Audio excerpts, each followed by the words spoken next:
Ding, ding, ding, ding, ding.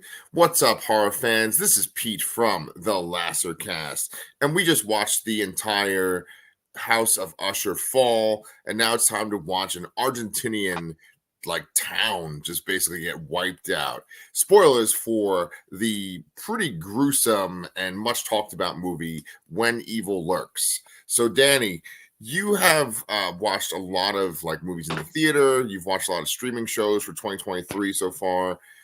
Is When Evil Lurks the most messed up movie you've seen this year, or are there other contenders? When Evil Lurks is the most messed up movie I've seen in years. It's not not even close.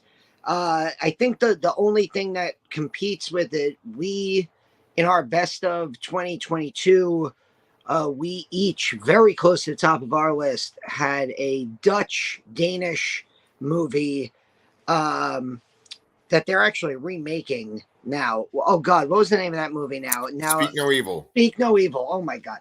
Speak No Evil, which was incredibly uncomfortable to watch, and then it went from being uncomfortable to so dark and so bleak. The year before that, we talked about a movie called The Dark and the Wicked, and it Yes. also had where it goes beyond horror and it almost makes you uncomfortable watching it. Both of those movies, in my opinion, pale in comparison to what I felt watching When Evil Lurks. Wow. This is, spoiler alert, and horror can, you have 2 months, but this is running away with my number one spot for 2023. I saw it in the theater. I was lucky enough that the local Regal, 5 minutes from my house, brought this in on a Thursday night and kept it in the theater for basically a week, maybe a week and a half. Okay. And they just put it at the end in one of the 2 small theaters. They do this a lot with foreign films. They do it a lot with Indian films, and they do it a lot with some foreign horror films where they'll just kind of stick it in their 100-seat theater at the very end. Yeah.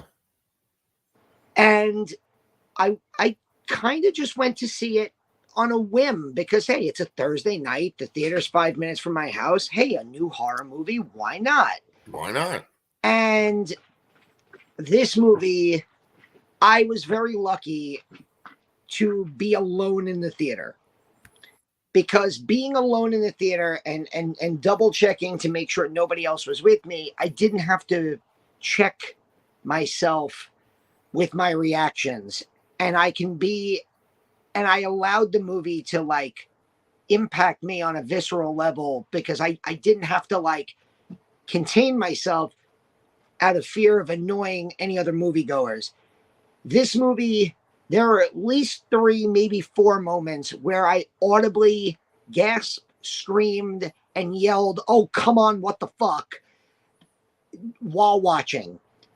And I don't think I've ever done that before. Right. Especially as an adult.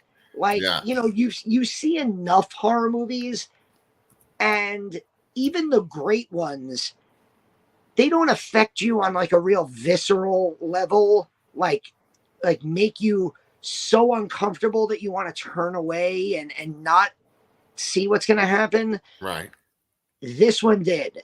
And I didn't even realize until I got home that the writer-director of this movie, Demián Rugna, directed Terrified, which was one of Shudder's biggest breakout hits. A foreign film from, I want to say 2017 or 18, that blew everybody away when they saw it. It made Shudder's 101 scariest movie moments list. Yeah. It's a movie that if you've seen it, it sticks with you in those ways. And when I realized, I went, that makes perfect sense that this guy came back and he did this movie. It's another reason, I feel like I shout from the rooftops all the time that foreign horror is superior to American horror, because they can pull no punches. They can do stuff that can never be done. You know, like you mentioned Speak No Evil. I don't know what an American remake of Speak No Evil is going to look like, because the ending of that movie, no spoiler, but the ending of that movie is one of the bleakest, darkest endings I've ever seen. And I don't know if an American film production of that is going to allow that type of dark, brutal ending. Right. Other countries, it's just they give zero fucks, and Right. they just go full steam ahead. Yes. Yes. Yes. So there's a lot to unpack in what you just said. Like, I just finished this last night. I finished it late last night, and I know that it affected my sleep.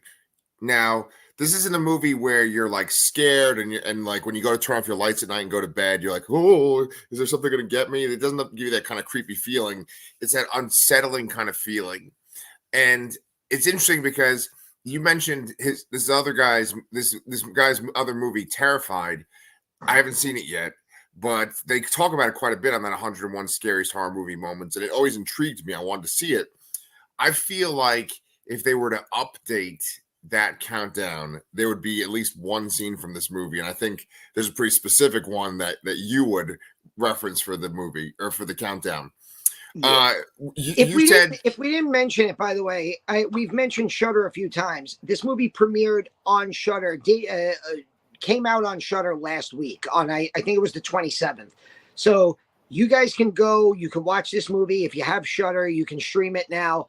I was lucky enough to see it in its like very limited release in theaters, but like perfect that it ended up as like basically a Halloween release, because it came out the weekend of Halloween. I'm sorry. Keep going. No, it's okay. It's okay. So it's funny because we always make a top 10 list for the year for, the years that we've been doing this now. And I do think about foreign horror when I watch, when I make those lists with you. And I'm always intrigued by how many foreign horror films make each of our lists. And there was, I can't think of the movie now, but I thought about it while you were talking. The movie where they're essentially in an apartment complex. It's an Asian movie, and it was on what's that movie again? Was that Satan Slaves Part Satan Slaves 2, right? Yeah. Satan Slaves 2. That kind of reminded me of this. I've told you already that in a few ways, this kind of reminds me of like Evil Dead Rise, and also reminds me of Talk to Me, where it's all these movies with innocent people that essentially get taken over by some kind of evil, and then the evil makes them do horrible things to themselves. It's not new in horror, but in the past few years, they've gotten more and more explicit with the horrible things that they do to other people and what they do themselves. And that's what's so upsetting about this movie. And you mentioned the Wicked and the Wicked and the Dead, or what was it? The Dark and the Wicked. Thank you. The Dark and the Wicked. There's a comic book called The Wicked and the Divine. That's what I always want to call it. But The Dark and the Wicked reminds me of this very much as well. And even the poster imagery for The Dark and the Wicked and the poster imagery for this, with the woman holding the axe towards her face, I feel like those are like two pieces of art that kind of are in the same realm, basically. But this movie will make my top 10 list unless they make 10 amazing movies between now and January. But the reason why is because it's kind of like a roller coaster. You're in these moments and you're kind of going up, and you're like, okay, what's going on? I think something's going to happen. And oh my God, this crazy thing that happens. And there's one moment in particular that you kept saying, okay, well, when you get to that moment, that's the moment where I gasped in the theater and I shouted out in the theater. And it's spoilers referenced in our thumbnail and in the artwork behind us. Yeah. I thought that moment was shocking in how like quick it happened and how like they showed it. But the thing is, with these movies, with foreign horror, no one is safe. They can do despicable, mean things to elderly people, to special needs people, to children, and it doesn't matter, right? I think you just hit the thing that makes this movie, separates this movie for me, is that very early in the movie, you realize nothing you've ever learned from horror applies anymore. Like, oh, all of these awful things will happen, but there's a kid, the kid will be safe. Nothing, oh, there's an elderly person there, they'll be safe. Oh, there's a disabled child in this movie. That disabled character will be safe. No, none of them are safe. In fact, they are probably like treated worse. And it's, we obviously have to talk spoilers a little bit. Yes. You mentioned the poster for this movie, and I want to just say this. As much as I love the poster, I hate it, because I think that moment in the movie is so completely out of nowhere that I think looking at the poster with the axe kind of hints at something that is going to happen. And that was the first moment where I like audibly screamed in the movie theater of like, oh fuck, what's happening? Yes. This movie also, there's last year, I feel like we always bring this up, but I know it's coming. So for me, there are movies that are impacted by timing. Okay. Terrifier 2. I knew it. Terrifier 2 worked so well for me, in part because I love the movie, but also in part because I had just seen Halloween Ends.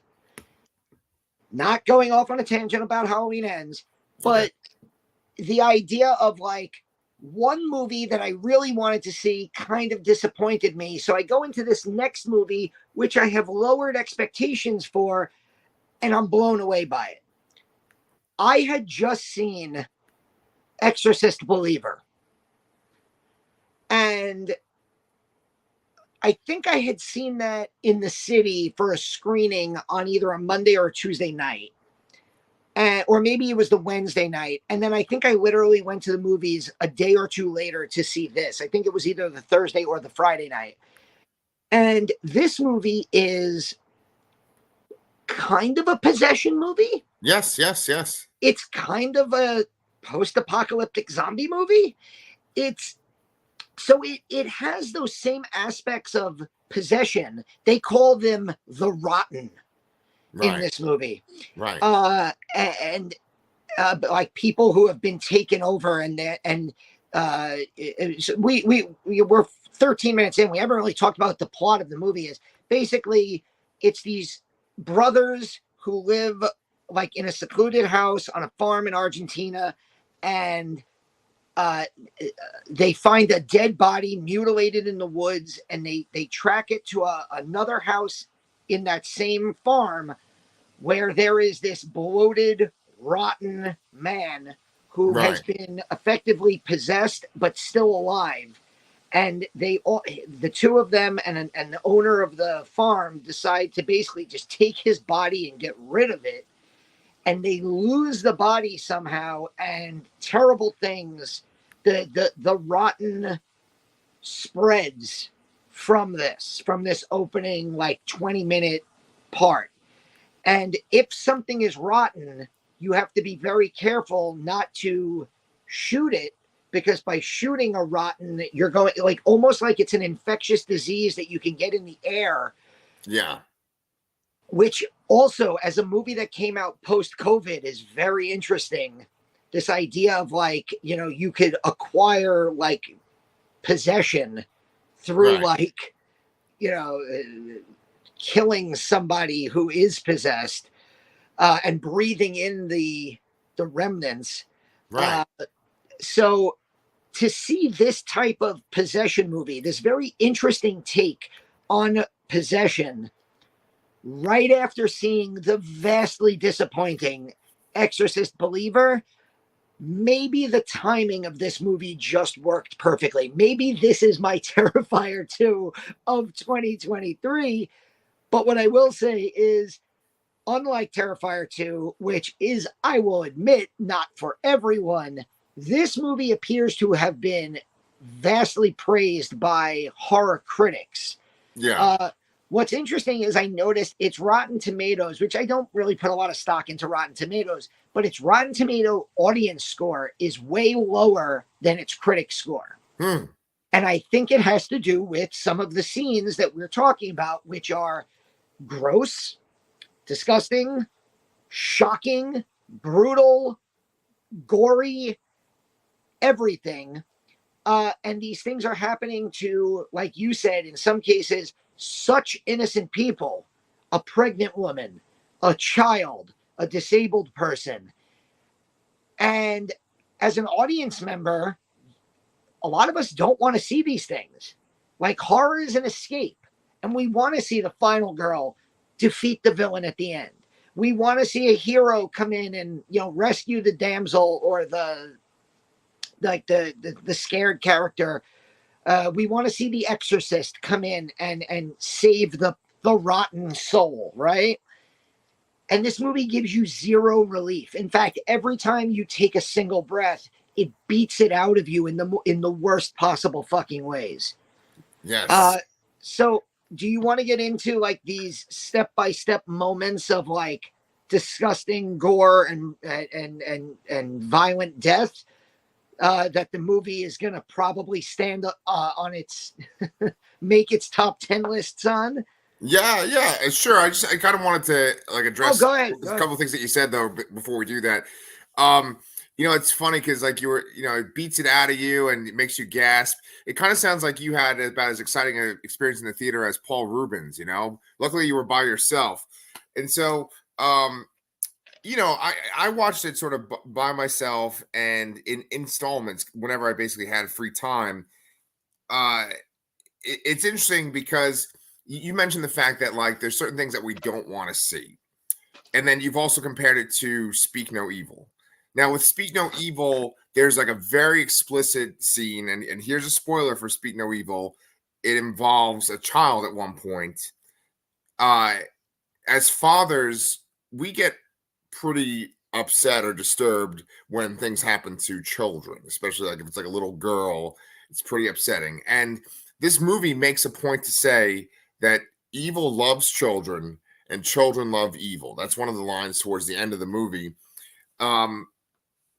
It's upsetting to see, and you're kind of shocked that they go for it. But then when you watch this movie, within the context of the movie, it all makes sense, right? It doesn't, I mean, it is, of course, sensational because they're like, oh, look what we're doing. Like, this is so fucked up that we're doing this to a kid and to a pregnant woman and to everyone, essentially. But it shows that, like, evil is indiscriminate in this movie and that, like, it'll just fuck with anybody.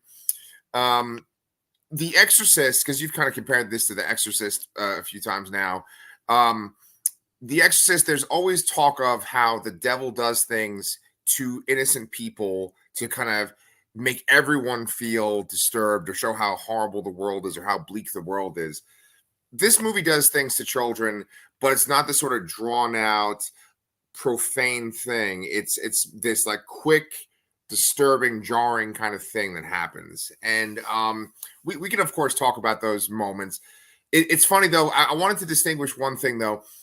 When it comes to these upsetting moments, you have the stuff in Terrifier 2, which you said when you were talking just now that like Terrifier 2 is not for everyone and that, it got like mixed kind of response.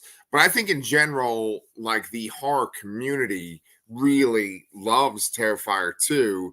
And there's certain movies that come out every year that the horror movie just like circles around, and that's what you see all the gifs from and memes, and people mention it and they just type in these little sentences and they're like Terrifier 2, whoa, or like, and this movie, When Evil Lurks, there was many tweets like that this weekend where it was just like, I just watched this, I can't believe what I'm seeing, or this just knocked my socks off. But I wanted to say that when it comes to upsetting stuff, there's a few different ways that they show upsetting things in movies. One is where it is that kind of roller coaster feeling, like we're leading up to it, we're leading up to it. And you said that the scene that we're going to mention with the dog and the girl is that kind of scene where you know it's coming, and we're going to talk about that in detail. Then there's sort of like the sudden random kind of thing, especially like in Final Destination, they would do these where like someone just randomly gets hit by a car and you're not expecting it. You're like, oh, The and bus. this movie has some of that. And then there's there's a final category that you don't see as much, but sometimes I find it to be the most upsetting of all. And you didn't warn me about this part. And this part really fucked me up at the end of the movie. Something that happens to another child. And the reason why this one is very upsetting to me is it's almost like an afterthought. It's something that's kind of almost done out of focus. It's not something where they like show it to you straight on and they're like, here it is. Here's this fucked up thing. You just kind of see it almost in your periphery, this thing happening to a child that's just so fucked up at the very end. The only scene I can think of off the top of my head that's kind of comparable is in Bram Stoker's Dracula, when Mina is a vampire. She comes down and she has like a little baby, and then she just drops the baby on the ground. And also Dracula gives his brides a baby too at one point. But it's sort of like this like afterthought in both cases. Yeah. And I think when you treat the brutal killing of a child as an afterthought, there's something very disturbing about that. Well, to piggyback on what you just said, what Rugna does so well in this movie is he keeps us just completely disoriented, because so I'll get into, and I'll very quickly mention the first scene in the movie that made me. So first of all, this rotten corpse is just a bloated, disgusting mess. And you're thinking to yourself, oh God, it's going to be one of those movies with like these rotting, bloated, like just gross, like oozing corpses. It's such a gross scene. We cut to a farmer who, this guy Ruiz, who owns the land, and him and his pregnant wife, and they realize that one of their goats is rotten and they need to like kill the goat. But she is warning him, don't shoot it, because if you shoot it, then the rotten can spread. Yeah. And so you're sitting there now as an audience member, all you've been exposed to for the first 25 minutes is like a dead body in the woods and this just gelatinous mess of a bloated person. Right. Ruiz shoots the goat in this like loud moment, and then instantly, before you can react as a horror fan, he turns around and gets his like he gets killed by his wife with the axe. He doesn't even turn around. He's still facing the goat. Yeah. And then the axe comes in. Yeah. The axe comes in like to the side of his face. And so you're just like, oh shit. And then you're like, okay, coming down from this like shock moment. And that's where, as you can see in the movie poster, she then sits down, pregnant, mind you, and takes the axe and basically commits suicide by cutting her face continuously with the axe in just this prolonged, gory moment where you're like, okay, well, now I don't even know. And this sets you up because now you're expecting the scary moments are going to come fast and sudden. And then the next scene in the movie, or the next scene that made me like have like a near panic attack in the movie theater, is this prolonged scene of where and we talked about this a little bit the last time we were talking, that jump scares are great. And we talked about this a lot with Mike Flanagan, where he does some of the best jump scares, but then he also just puts things on screen in front of you and he builds the suspense. Mike Flanagan does this. He does this in all of his Netflix shows. He does this in all of his films, where he'll do these amazing jump scares and then he will in the corner of the screen, you'll see something and it'll start to get closer and you're like, oh, what the fuck? He did this really well in The Fall of the House of Usher, where there's scenes where, the dead Usher children are in the background and you're like, what is that? Oh, fuck. Okay. And Demián Rugna has a scene in this movie where the main character, played painstakingly well by Ezequiel Rodriguez, goes to his ex-wife to get his children and basically to help rescue her. Now, you mentioned bad things are happening to innocent people. This guy's not innocent. We don't know anything about his background, but we could tell that he had a very messy divorce. He's a loner who lives basically with his brother on a farm. He doesn't give money. He doesn't pay child support to his children, one of which is who is Autistic. severely disabled, a non-vocal, incredibly disabled child. He gives no child support. He has a younger son, and now his wife has a daughter, the one that you can see in the background there, with her new husband. And he just shows up breaking all sorts of divorce laws and is like, you need to get out of the house. The rotten are here. We need to go. And the camera fixes on the dog. And the girl is just going around the dog. And like the director, Demián Rugna, might as well be holding a sign going, the dog's going to attack the girl. And we know it's going to happen. Right. But he doesn't do it. And we've just seen 15 minutes before this amazing jump scare of the axe killing Ruiz. And then his wife turning around, and before you can even realize what's happening, axe to the face. So you're expecting like the jump of the dog about to attack the little girl, but he doesn't do it. He holds, and it's like the girl's doing like ring around the fucking Rosie on this dog. And I'm literally, keep this in mind, I'm alone in the movie theater. And at this point, I'm covering my eyes and I'm basically just screaming at the screen, just fucking do it already. And he doesn't do it. And seconds go by, about 20, 30 more seconds go by.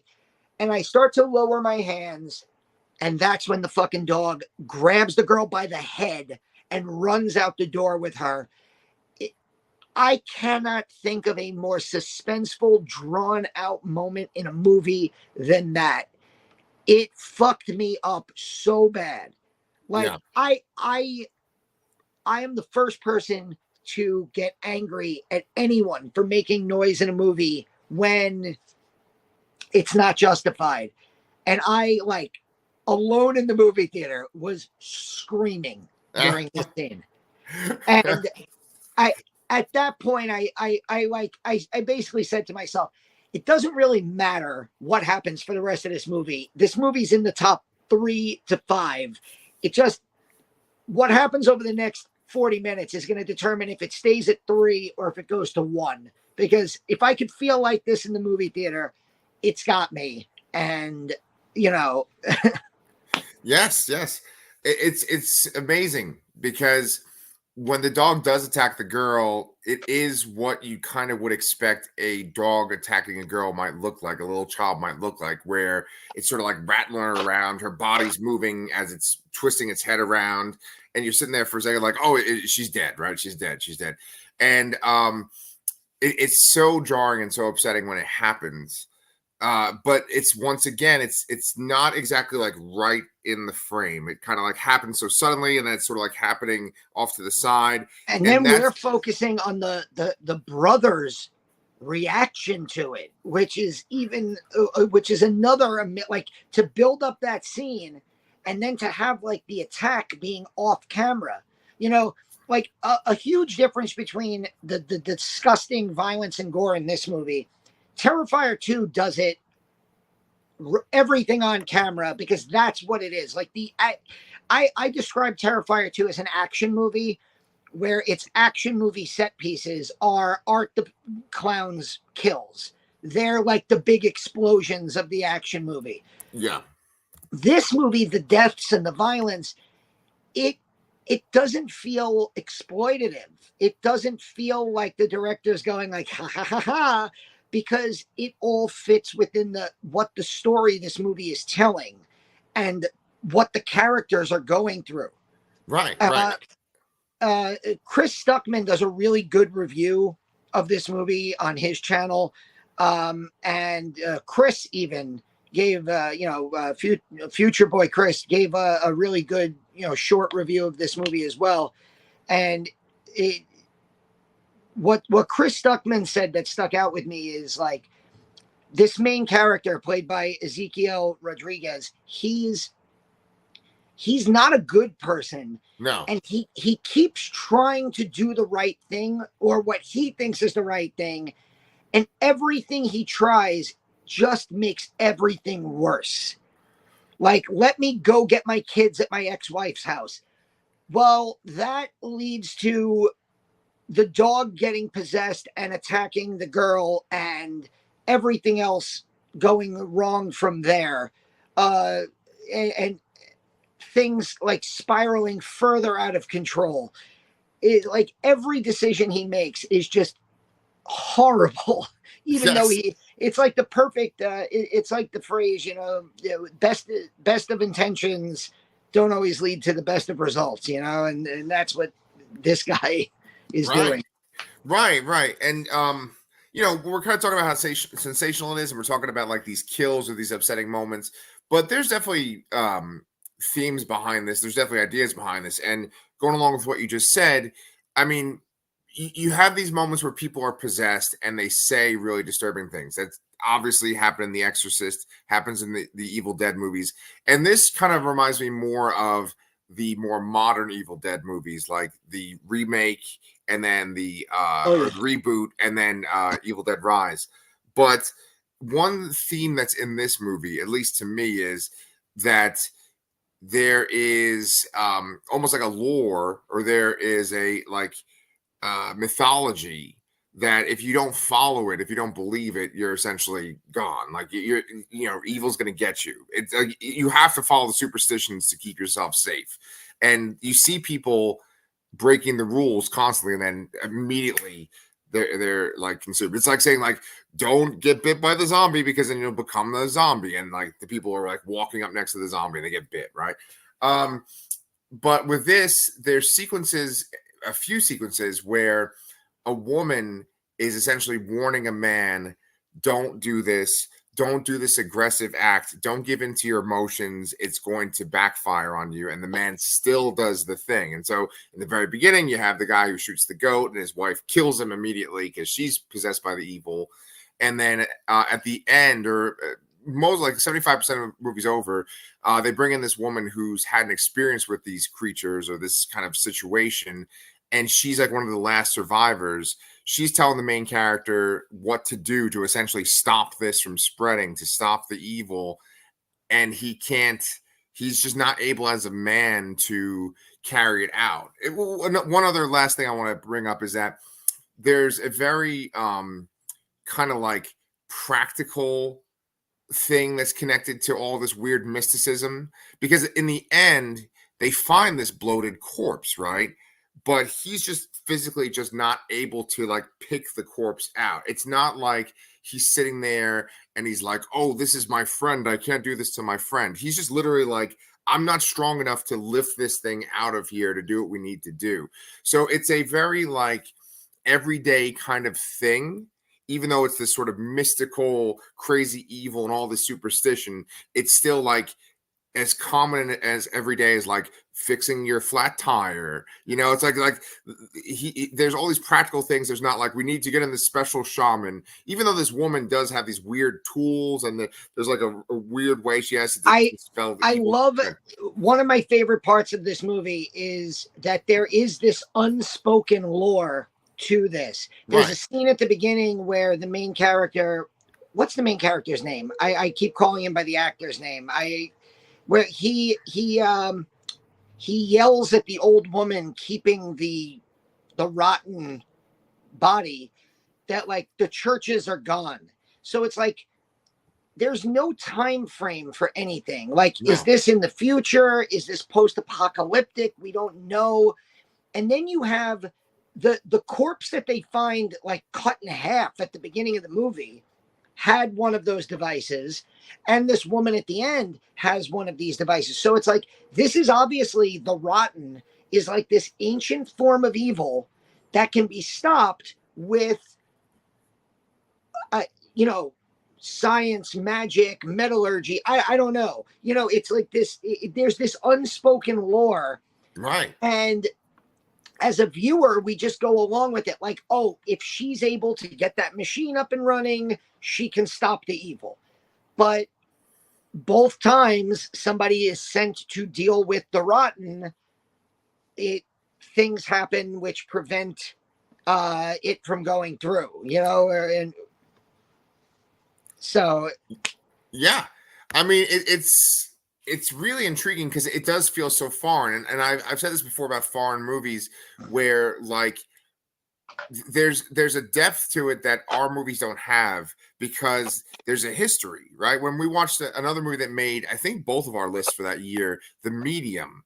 This is once again very similar to The Medium, and it's similar to what's that other movie where the woman has the daughter named Dodo, and it was on Netflix. Incarnate? No. Incarnation. Right. Yeah, something like that, right? But all of these movies are related in theme to like that there's this evil that's part of the culture that people just know, and it just feels so real and tangible. It doesn't feel fake. You know, it just feels like this is in their fucking culture and it's happening because these people broke the rules. And you know, there's an iconography that they connect to these things, these weird things. And for this, it very much feels like just superstitions, like, well, you can't kill one with a gun, and you have to not say its names. And then they list all the names, and they say they're like kind of like devil names, like Lucifer and Azrael and all this kind of stuff. So I love it because when you have stuff like this, but for American culture, it always just feels so hokey because our country is so much younger than these other countries that have been around. You know, it just feels much more artificial. Where this, it's like, fuck, I don't want to go to Argentina. I might become like a bloated corpse. You know, I might become rotten. So I know that you have to go take your daughter. I just wanted to bring up one last thing real quick. The dog thing is very upsetting, but to me, what seemed to disturb me more, it's not as jarring, but what disturbed me more is there's another child in the movie. It's one of his sons. His ex-wife, who eventually gets run over by a truck, comes to track him down to get her son back. And you see her walking along the side of the road, pretty much almost at the very end of the movie, and she's just digging her hands into her son's head, like that trick-or-treat bowl right there to get some things out.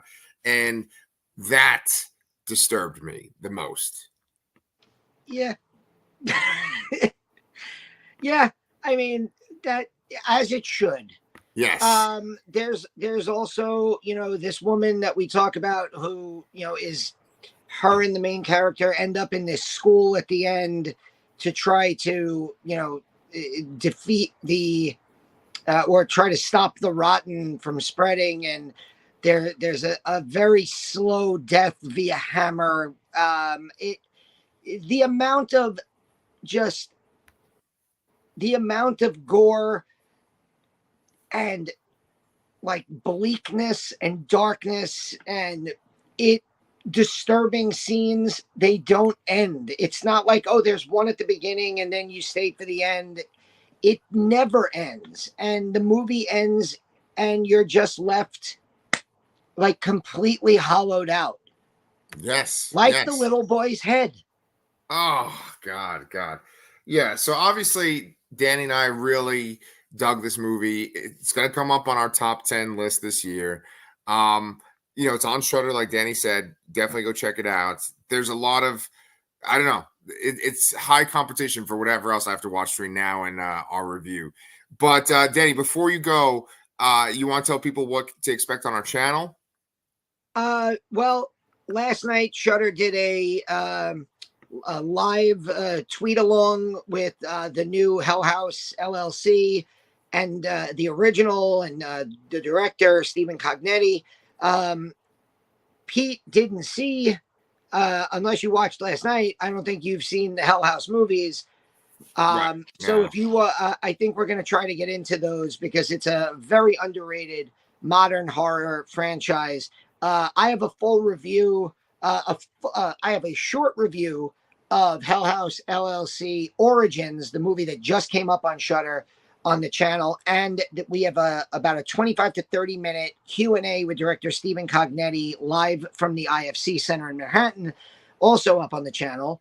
Beautiful. I just watched, speaking of favorite horror films of 2023 and foreign movies, I just watched a Netflix movie called The Conference, which is a really fun modern day slasher. Highly recommend that. I did a short review of that streaming on the channel now. And I'm going to be getting back into Creep Show. I was an episode behind. Last night was episode 4. I have to take my daughter to music class, which means I'll probably be sitting in the car watching Creep Show, getting ready to film my review later today. Beautiful. Yeah, Danny is a machine, a horror reviewing machine. So make sure that you guys have subscribed to the channel so you can check out all of his videos. And he and I always make a video like this at least once a week too. So we got some Hell House coming up, but we will see you guys